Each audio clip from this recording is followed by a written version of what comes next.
Nyiriwe neza abakunzi ba Jao Artist Official atandi tailoring. Tugarutse nanone mu kiganiro kivuga urukundo. Twaruvuzeho byinshi ariko twasubitse mu gace ka mbere tuvuga ku rukundo rw'abantu babiri ariko bananiwe gukomezanya mu buzima bw'urugo. Mu gace ka kabiri rero tugarutse tuje kuvuga ku myitwarire yaranga abo bantu bagezweho n'ubwo buryo bwo gutanga. Umunyarwanda yaravuze ngo akiziritse ku muhoro gasiga kawuciye. Karawuca neza. Uriya rero kubyumva iryo jambo ririmo inyurabwenge. Kugira ubyumve neza nyine bisaba gusobanura cyangwa gusobanukirwa. Ntabwo ari umuhoro ubundi urebye baba bavuga ni ikinyarwanda. Buriya icyo bisobanuye ni ukuvuga ngo njyewe Jado ndamutse nkiziritseho, hari amakosa abantu bajya bakora ugasanga umuntu avuze ati njye sinzashaka kabiri, aho kugira ngo nshake kabiri nakora ikibi cyose gishoboka ariko sinshake kabiri. Ariko icyo kibi buriya wakora uribaza ko we cyagusiga amahoro? Kare. Hari ibindi bajya batekereza ati se buriya imiryango yanjye nibona nasenye bazamfata bate? Ese inshuti zanjye zizambona nk'iki? Inshuti yanjye akiziritse ku muhoro gasiga kawuciye. Uwo mugani muzi icyo usobanura? Reka nze mbibanyuriremo nkurikije uko mbyumva, namwe aho hasi muri komenti muzashyiramo ibitekerezo byanyu mukurikije uko mubyumva. Urukundo ruganza iteka mu bantu mw'abantu mwe, niyo mpamvu turi aha, niyo mpamvu ya YouTube channel yacu nubwo izajya inyuraho n'ibindi bitandukanye, ariko intego nyamukuru ni ukwimika urukundo, rwaba urushyashya rugitangira, rwaba rwatangiye kuzima, rwaba mbese tukaruzahura binyuze kuri iyi YouTube channel yacu. Rero ngakiziritse ku muhoro gasiga kawuciye, ni ukuvuga ngo iyo wihambiriye ku muntu byanze bikunze ikiba nta kindi kiba ari ikibi, kuko de plus agenda gukorera ibintu bitanyuze umutima wawe nibwo wisanga ushobora no kumwica, wenda utari wanabigambiriye. Kuko iyo ushwanye n'umuntu bikagera kure ushobora kumuhubuza ukamukubise ku rukuta akaba arapfuye.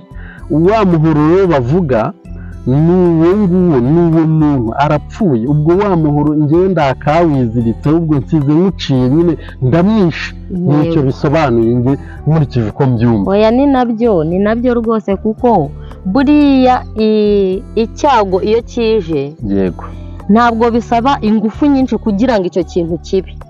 Reka umuntu ashobora no kugukora harya ukabura arangiye mu kanya uratangiye uti uzi ko nkoze ikosa namukoreraga hirya. Ese ubu koko ni iki cyanteye? Rero kugira ngo ibintu bigende neza ni uko uru rukundo rugomba gusakara, buri muntu wese akaruha agaciro.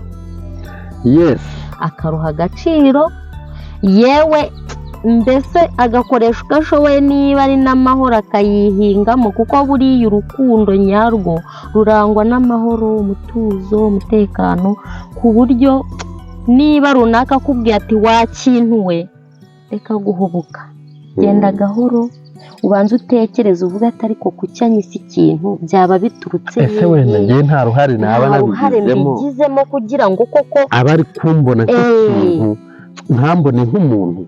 Yewe niyo utamwishyuye ngo ugaragaze ko icyo kintu nyine kikubabaje ako kanya, nawe arahindukira akavuga ati ariko se kuba mwese ikintu, ese icyo kintu koko nagisobanuye neza, kuko ashobora kuba ari icyo kintu nawe akigaya akakwisa ikintu ariko. Yego.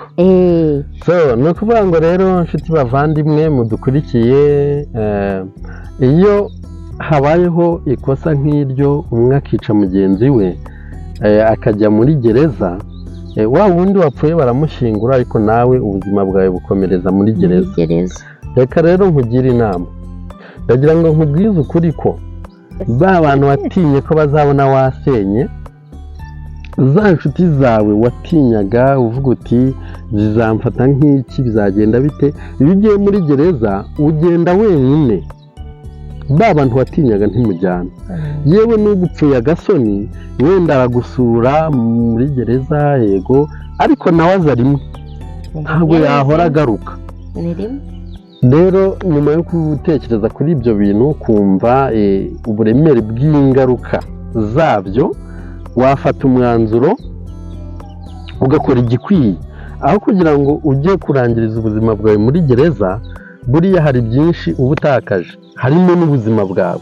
Imirimo yawe wakoraga hano hanze n'ubu ukiyikoze, ubuzima bwawe nyine gereza, nyine nawe urumva ni gereza cyane, ni ahantu bashyira abantu bakoze nabi, n'igororero. nari ngiye kuvanga abantu babi, ariko ngezeho nsanga ubundi buriya, ariko wowe wumva hari abantu babi babahora? Rero ntabwo abantu ari babi, ahubwo ibibi, navuga ko ari ibibi se, ibibi byakozwe nibyo wa muntu, ahubwo ibibi n'ibyo yakoze. Ntekereza ko ari uko njye mbyumva. Ntabwo ugiye kure y'ukuri, nta muntu umububaho. buriya ntekereje ko Imana ariyo yaremye abantu, kandi Imana ubwayo ni urukundo. Imana ni nziza, Imana ntirenganya, Imana ntiyibeshya, Imana ntivuguruzwa, Imana. Mu by'ukuri rero, niba Imana ari urukundo, Imana ikaba ari nziza, ntabwo yafata ibiganza byayo ngo ireme umuntu mubi. Ahubwo umuntu biriya bibi yagukoreye ni uko ariko yahisemo kukubanira, ni uko ari byo yahisemo kukwereka. Ntekereza ko wakoze ibibi yakora n'ibyiza. Yego. Rero umuntu mutabashije kumvikana ku kintu runaka si uko ari mubi, ahubwo nyine ntabwo icyo kintu muri kucyumva kimwe, ariko nyamara wenda twibanze cyane ku bintu by'urugo cyangwa by'urukundo. Buriya umuntu mushobora kudahuza, ariko si uko hirya hatari uwo bahuza, si uko hirya hatari uwo nawe mwahuza. Ntabwo mushobora guhuza 100%, ariko hari umuntu muhura ugasanga ibyinshi ni ibyo muhuje, ibikeya ni byo mutumvikanaho. Twa tundi duke rero mushobora kugira gute? Mushobora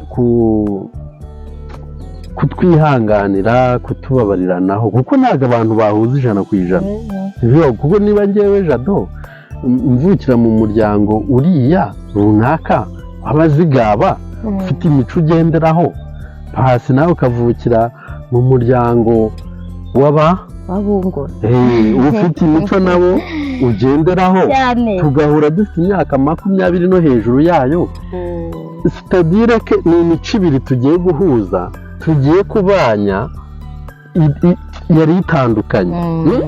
Urumva rero ntabwo mwahuza 100%. Ntekereza ko n'abantu muvukana burya mudahuza reka ahubwo bo none iyo hajemo ako kantu usanga bibusanye cyane kurusha abo bandi bahuye baturutse ahantu hatandukanye.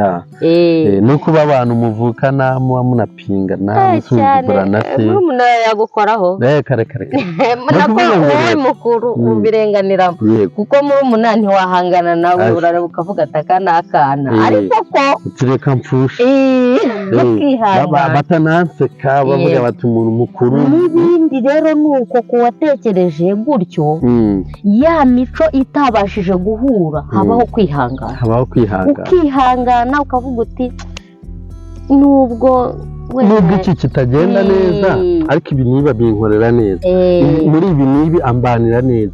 Hakaba hari kote faible, ariko hari na kote positif. Ushobora kuvuga uti ibi wenda ntibikunda, ariko ibi ngibi aragerageza kubinkorera uko mbishaka, bigatuma ubashwe. Rero inshuti yanjye, niba wowe n'uwo mubana ibibi mutabasha kumvikana hari byo byinshi, ndagira ngo mbwire ko urwo rugo rutashoboka. ntabwo biba byoroshye, urwo rugo ntabwo biba rwashoboka, byoroshye. ahubwo aho kugira ngo bibe bibi birinde bibyara n'impfu cyangwa se no gukomeretsanya, fata umwanzuro.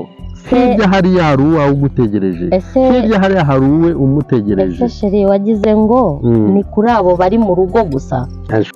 Wowe ukurikiye iki kiganiro urabyumva ute? Shyira igitekerezo cyawe muri komenti ugira inama abantu bari muri dating cyangwa se babana mu rugo nk'umugore n'umugabo, ariko ibyo batumvikanaho, ibyo badahuza bikaba byinshi ku buryo biganza ibyo bumvikanaho.